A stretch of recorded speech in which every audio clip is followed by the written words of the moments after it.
on. All right, there we go. Peace, y'all. Welcome to Masterclass Mondays. My name is Tah Whitty. So we're exploring blocks today. And this month is the month of overcoming resistance at the Condor Approach. It's the month of overcoming resistance with Masterclass Mondays. And we're talking all about overcoming resistance. And today we're going to talk about finding where all of your blocks are coming from. Okay. The secret to that. And there is a secret to it. And we're going to dive into that secret and find out where support you in finding out where your blocks are. So let's get cranking. My name is Tah Whitty. I am the co-founder of the Condor Approach. I've been a registered nurse for 31 years. I practiced in New York City for 25 years, and 23 of those years were in the clinical setting in emergency rooms all over New York City. And people came in with a lot of trauma, a lot of drama, a lot of things happening in their bodies around dis-ease, and they were blocked from getting into the highest state of happiness and joy. And so part of our motive behind the Condor Approach is to support people in having a space of being able to connect deeply with themselves and move things out of the way so that they can actually live their fullest life. And in at the Condor Approach last February, we have another Condor Approach coming up in a couple of weeks. Last February, we had a Condor Approach, and I brought what I'm going to talk about to the table at that Condor Approach, and there were so many people that did not realize that this was actually in the way of what was going on in their lives. And it changed everything for a lot of people. It changed how they interact with themselves. It changed how they interact with their families, with their places of work, their business, and so on. And I know that finding this out has definitely changed things for me. So find the source and break the block. Now, Cole and I don't really participate in mining and digging to find out what's wrong with a person. But when it comes to blocks and blockades in the life, discovering the source of the block is half the battle, right? If there's a source, if you know what the block is, you can actually do something about it.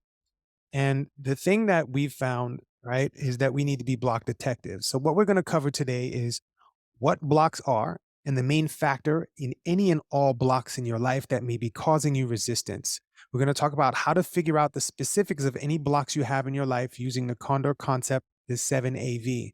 7AV is the 7 attributes of violence, and we're going to dial into that in a little while. The third thing we're going to talk about is what you can start doing today about anything that may be blocking you. Okay. So the main factor of all blocks, okay, and this may sound really rudimentary and simple. The main factor of all blocks in your life is interrupted safety. If you have safety issues, you are going to have a block. And you may be like, well, if I'm feeling stuck in my life and I don't understand what's going on, how can that be a safety issue? We're going to get into that. Okay. So what is a block? That's the first thing that I wanted to dive into. What is a block? Do you have any blocks in your life? And I'd love for you to just drop in the chat or drop into Facebook. What's blocking you right now? What do you feel stuck in? What is the situation that you need to overcome, right? You're overcoming some stuckness in your life. What is it? If there's a stuckness in your life, what is it? I'd love for you to share that with me. Wonderful. Thank you so much. Cool.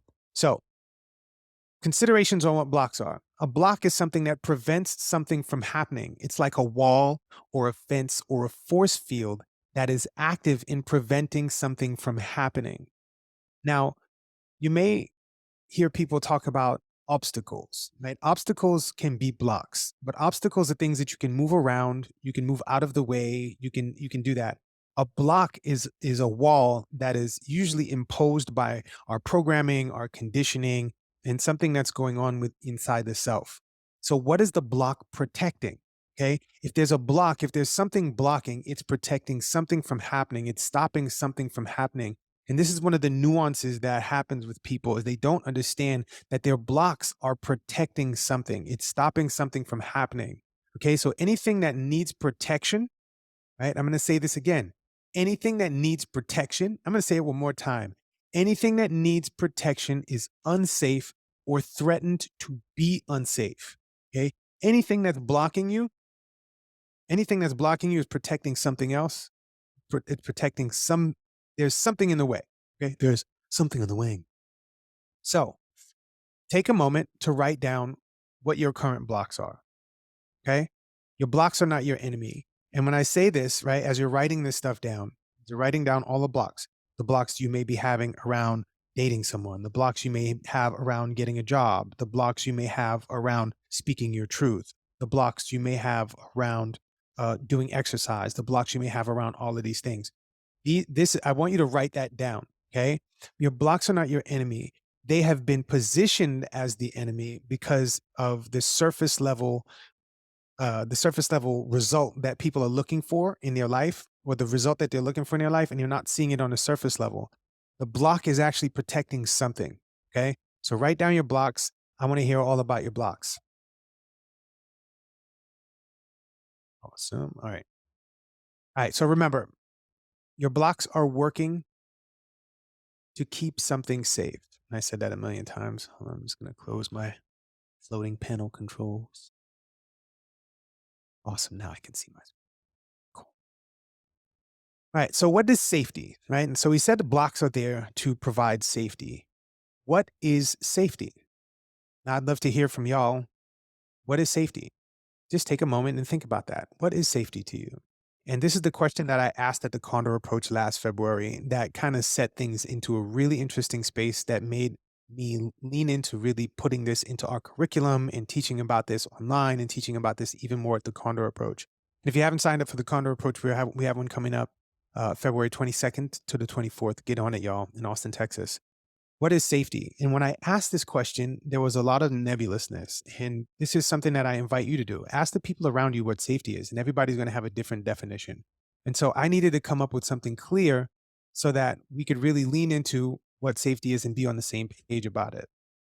So, safety is, in a nutshell, it is wholeness, it is integrity, it is freedom from the seven attributes of violence. And we're going to get into what the seven attributes of violence are.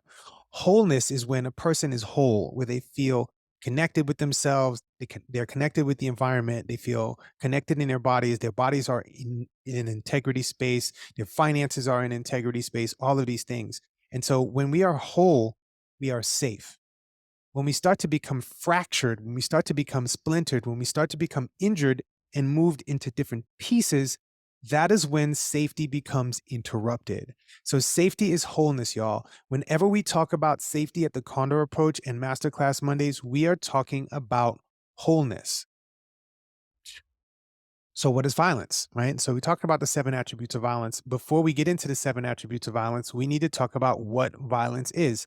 And just like safety is a person being whole, violence is any action or activity that disrupts wholeness and or prevents wholeness from happening, no matter how subtle it is. Okay? So if a person comes and they're holding my hand and they're rubbing my hand and they're rubbing and rubbing and rubbing, right? And the skin on my hand starts to get raw, my hand starts to become unsafe. And now I start to become unwhole. And now it may be a subtle situation where I can be like, hey, I need you to stop you from touching my hand. Or I pull away. I'm actually putting a block from this person touching my hand. Okay. And so I want to use this example because I want you to see what a block is. A block is actually protecting something, no matter how subtle it is. So if you wake up in the morning and you have, your exercise, you have your New Year's resolution and you have your exercise routine, but you don't, something's in the way of you doing the exercise routine. What is in the way of it? What is the exercise routine threatening? What is the potential of that threatening, being a threat to? There's a whole lot of things that we can do to go into the nuance of this, and I'm going to dive into this deeper as we go into the seven attributes of violence. But violence is anything that disrupts wholeness or prevents wholeness. And thinking about that example, that was a pretty crappy example. But I'll get into some more stuff in a few seconds. Cole's probably laughing because my metaphors are, it's a thing with me and Cole. So are you ready to figure out those blocks? If you're ready to figure out those blocks, put a one in the comments. Let's get it. Nice. So, introducing the Condor concept, the seven attributes of violence. We call this 7AV, right? Seven attributes of violence or Seventh Avenue, whatever you want to call it, however you want to call it. It's really easy. So, remember, safety is freedom from these seven things: hurt, harm, loss, deficit, injury, death, pain. There's only, yeah, there it is. Hurt, harm, loss, deficit, injury, death, pain. Those are the 7 attributes of violence. And when I said this at the Condor Approach last February, it shook people up because they didn't really have a clear idea, but all of their definitions of safety fit into this space. They were freedom from hurt, harm, loss, deficit, injury, death, pain. Now, some people are like, oh, these are all, some of these are the same thing. Hurt and injury is the same thing. Harm and injury is the same thing. Loss and deficit is the same thing. They're not the same. And I'm going to break it down piece by piece so that you could really take a look into these things. Now, if you're having blocks in your life, chances are these these 7 attributes are showing up somewhere for something in your life, and we're going to get into the different aspects of you in a few minutes. Hurt signals a breach in your safety. This is the foundational level. Okay, this is like what I was saying. Somebody was rubbing the skin on your hand, holding your hand. Right there starts to be a breach or a crack in your wholeness. This is where we can start to establish boundaries on the surface level and prevent any deep harm from happening. Okay, so whether emotional or physical hurt alerts us to the fact that our safety has been compromised. This is the surface level of damage, and this is where safety starts to get compromised from the beginning. The next one is harm. Now, harm reflects a deeper, more lasting impact on safety, and it's a step beyond hurt. This is an erosion of your wellness of your wholeness starts to wear down. The damage of harm is deep, and it's more profound than just hurt alone. When something is harmed, it takes time for it to heal. There needs to be work done to rebuild the human structure or the structure of your property or whatever. That is where harm comes into play. This can affect your body, your reputation can be harmed, your relationships can be harmed, your self esteem, and so many more things can be harmed. The next attribute of violence is loss. Now, loss creates a gap in our wholeness. That's a void where something or someone valuable once existed, right? And so if somebody passes away, there's a gap in your wholeness. And so our sense of safety is disrupted by this absence. And so we need to fill that up. And it doesn't necessarily have to be filled with the same thing as it was filled before. We have to find something else to fill that. This is a connection space. When we have a gap in our connection, we have a loss. The next attribute is deficit. Now, deficit is a very important space because we live in a world where our work is based on achievements and having more and scarcity. Deficit is a lack of something essential to our wholeness. If we don't have enough, if we don't believe that we are enough, if something is not enough, we are in a deficit space. Now, this can be physical needs, this can be emotional support, this can be a sense of belonging. This is deficit, and it's related to not having enough. Okay. If I feel like I am not enough, and this is a big thing, pop a one in the comments or in the chat. If you have ever been in a space where you didn't feel like you were enough, or someone told you that you weren't enough and you didn't feel whole. Now, this people will argue until they're blue in the face about this not being an act of violence. When you are in a deficit space, it is violent to the wholeness of yourself. Okay. And so I want you to remove the idea that violence is a good or a bad thing. It is something that disrupts wholeness. Okay. If a person's trying to knock a building down, they bring in a wrecking ball, and it's violent, right? It may be helping us to move an old building that's not functional anymore. It is still violent. It is disrupting the wholeness of something. And so deficit is definitely a place where we have violence. The next attribute is injury. Now, injury, hurt, and harm, people will be like, these are all the same things. Injury is physical damage. Okay. For the most part, it's physical damage. It's a visible sign of compromised safety. This is where we start to pull things apart. This is where we get bruises. This is where we get bumps. This is where we get broken bones. This is and it does go beyond the physical. It turns into an emotional and psychological situation. The impact of that injury on a person has a lasting effect on our wholeness. So injury is a form of harm. Okay, but it's usually something that's tangible, something that you can see. Injury involves physical damage and the responses to that damage. Death. Death is the cessation of life. Now, this can be a literal death, like someone passes away, or it can be symbolic, like a part of like you've lost your innocence, and a part of you has died as a result of some some calamity in your life or some change in your life. It creates a profound disruption in wholeness. And so how do you heal from that? That's the question. The ultimate form of loss is death, and that deeply challenges our sense of safety. The last attribute of violence is pain. Pain is a signal that says there has been damage. There has been damage. There has been damage. There is damage, right, to your personal wholeness or the wholeness of someone or something that's important to you. Okay. Pain does not only come from you being hurt or injured or having something like that yourself, it can be you witnessing someone else. And so pain is a very, very important place to consider.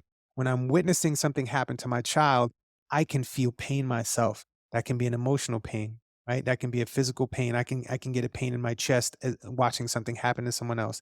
This is a critical indicator that safety and wholeness are compromised and at risk. And so this is an attribute of violence, okay? Pain usually comes with something violent. All of the other attributes are usually attached to pain, but not necessarily. And so this is why these are the seven attributes of violence: hurt, harm, loss, deficit, injury, death, and pain. If this is making sense, please drop a one in the chat. I'd like to know that this is resonating and things are in flow. Awesome. Thank you. Thank you. Okay. So, block discovery. Where can your blocks be hidden? Going back to being a block detective here now. Okay. So the aspects of the self are where all of your blocks can be hidden. They can be hidden in your spirit. They can be hidden in your mind, mental processes. They can be hidden in your constructs. They can be hidden in your constructs being your race, religion, gender, ethnicity, nationality, your family structure, your community structure, baseball club you're in. It can be hidden in any of these things. And so this is one of the things that tends to get bypassed when it comes to diving into understanding the blocks. If a person has a construct that says, let's say I have a construct of belief, that I believe that if I can't do something, I'll get love, right? And so if I have, let's say I have excess body fat, right? If I have excess body fat and um, I can't do certain things, I can't move around, I'll get love and appreciation and I'll get attention from my family members. And that's the only way I know how to do it. And so that construct, that identity construct, even if it's a secondary gain in an unconscious space, if I decide that I want to go on an exercise routine and lose body fat, but if I'm losing body fat, then that means I might have attention taken away from the people who think I'm helpless because I can't move around the way I could if I lost weight. That could put up a space where there's a block in the way of me getting up and doing my exercise, right? Me changing how I eat, me changing how I have my diet situation. So this is a space where it can be a very, very subtle block. And it's like, I don't know why I keep doing this. I don't know why. And so being able to really dial in and to see where all your constructs are. What are the things that I believe in? Why do I do this? What are my relationships like? And so on. The construct space is a very, very important space to dial into when we're looking for blockades. So if you ascribe to a religion, if you ascribe to government structure or political system, if you ascribe to um, a social group, if you ascribe to family dynamics, if you ascribe to relationship or marriage dynamics, all of these things can have an effect on the blockades that we have because we may be protecting the construct on an unconscious level. The construct itself may be getting protected. And so this is the space that I really wanted to dive into as an aspect of self to be very, very mindful of. We can also have the emotional complex. Our bodies can be a space where there's a threat of safety, and our microbiome. Many times our microbiome is made up of the germs, the bacteria, the yeast, and all of the things that live inside of our bodies and on us. And if the microbiome has a disruption in it, the signals that move from the microbiome can be a blockade. And so if your microbiome is unsafe, if there are aspects of it that are unsafe and there's warring going on inside your microbiome, you can feel unsafe in yourself. And there can be blockades around eating things. There can be blockades around your energy cycles, around doing certain things. They can also be a person maybe in a diet situation where they're constantly eating carbohydrates, and carbohydrates feed yeast. And if you pull back from eating the yeast, I mean, eating the carbohydrates, the sugars that feed the yeast can get into a position to give you cravings for sugar, cravings for certain things. And it's like, why am I getting so much resistance from pulling back from eating sugar? It's not just an addiction for chemically in your body. Your microbiome may be in a position where it's being threatened. So this is something that I want to bring to the table. There are aspects of the self, and there are six aspects: your spirituality, your mind and mental processes, your constructs, your emotions, your body, microbiome. Take a deep breath. A lot of information. So, actions you can take right now, like right now, actions that you can take to really start dialing into the blocks that you have. Number one, get clear. Get clear on what safety is for you. And if you don't have a definition for safety, I invite you to lean into wholeness. Okay, write that down. Wholeness.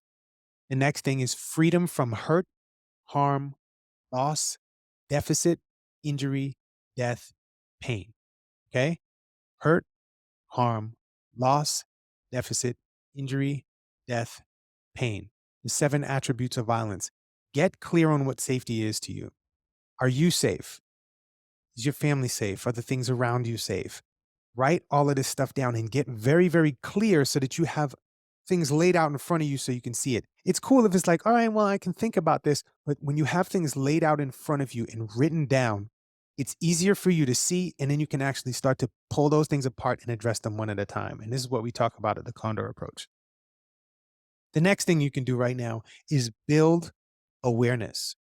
Grow your awareness of your safety or your unsafety and that of the people around you. Are you in a position to understand what safety is for you and for the people around you? Now, I just gave you a context for safety to use. And when you ask your kids, when you ask your family member, when you ask your romantic partner, what is safety to you?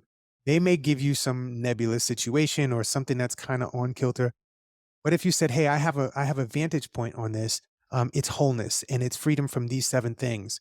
Does that make sense to you? And if it makes sense to you, you can bring that together, and then you can have a dialogue between each other. And when somebody says, "I don't feel safe," okay, are you experiencing hurt, harm, loss, deficit, injury? Is there a death or pain that you're experiencing? Is any of this happening?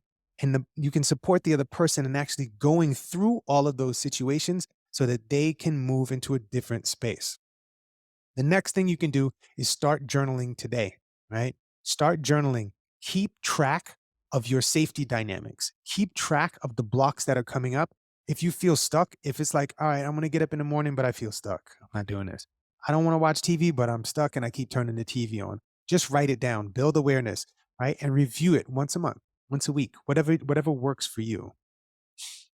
The next thing you can do is learn how to navigate your emotions. And we talk about emotional navigation at the Condor Approach. And if you haven't signed up for the Condor Approach, I'm inviting you to sign up for the Condor Approach. It's an amazing event that happens 3 times a year in Austin, Texas. And we talk about navigating emotions and nervous system dynamics and all of these things. It's a wonderful space for you to learn tools like the seven attributes of violence so that you can apply it to your day to day life. Okay, there's only so much that I can teach you in a 30-minute class with a 30-minute Q&A afterwards.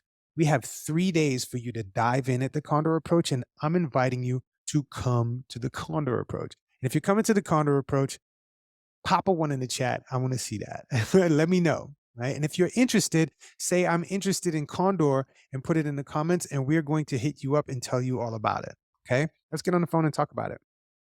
Get in touch with your emotions and recognize when they are telling you that something is not safe. Okay, your emotions serve one of two things: to tell you if you're in ease or if you're in dis-ease, or if you're moving towards dis-ease or moving towards ease. Okay, that's it. That's all your emotions tell you. If I'm in a wonderful, happy, content place, I'm probably in ease. If I'm angry, frustrated, sad, I'm probably in dis-ease, right? I am in dis-ease.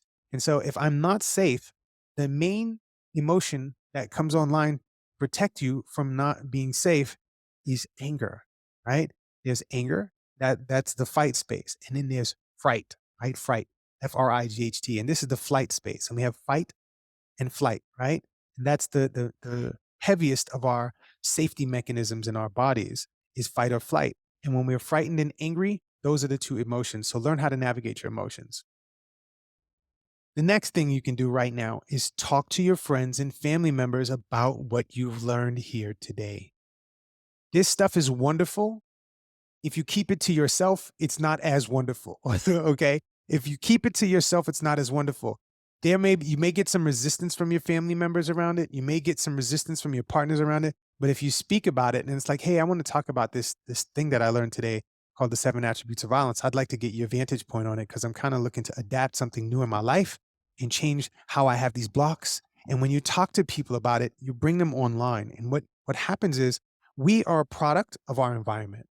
Okay. We are a product of our environment. And if our environment is not agreeing with what's going on, we have supported a block outside of ourselves.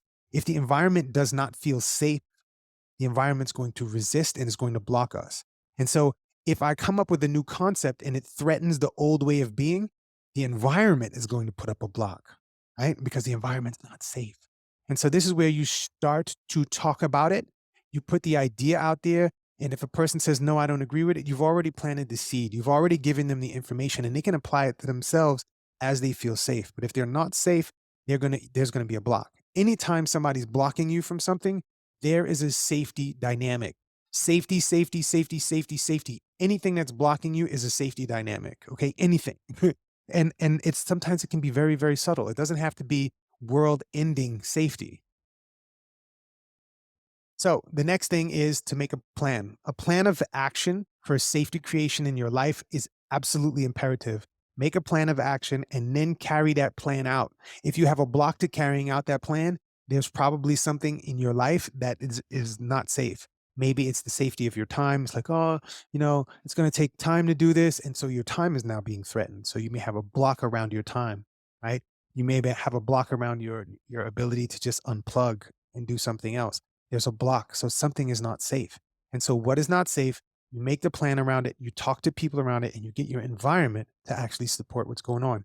This is what we teach at the Condor Approach, y'all. Come to the Condor Approach. We have so many tools for you to use, and you can hone in on one, like the 7 attributes of violence that I'm talking about today, and lean all the way into it. So let's recap. The roots of all blocks in your life is interrupted safety. Okay. The root of it is interrupted safety. The 7 attributes of violence we talked about: hurt, harm, loss, deficit, injury, death, pain, right? We talked about the aspects that you need to be aware of that can be affected by the 7 attributes of violence. And that is your spirit, your mind and mental processes, your constructs, your emotion space, right? Your heart, your intuition, your emotion space, your body, and your microbiome. All of those things you need to be aware of because violence affects those things and those can support your blocks. We also talked about the actions you can take right now to move beyond your blocks. And I'm so grateful that y'all came here today. I'm going to stop sharing my screen for a second before we jump into the Q&A. And I'm just going to take a look. Oh, and don't forget to join us for the Condor Approach Live, February 22nd to the 24th, 2024 in Austin, Texas. And if you use the code Friend of Condor today, right, you have to use it today. We're going to take $1,000 off of the tuition for the Condor Approach. That's half of you getting in. Okay, so I'm going to stop my share for a second. I'm going to take a look and see what's going on in the chat. Okay, dice. Okay. And here's my Facebook page. I can't find my page. Hold on, y'all. There we go. Where's all my Facebook folks? Where my folks at? Wonderful, y'all. Well, we're about to jump into the Q&A. Thank you so much for being here with us. I appreciate you so very much. Be easy, be free. Peace.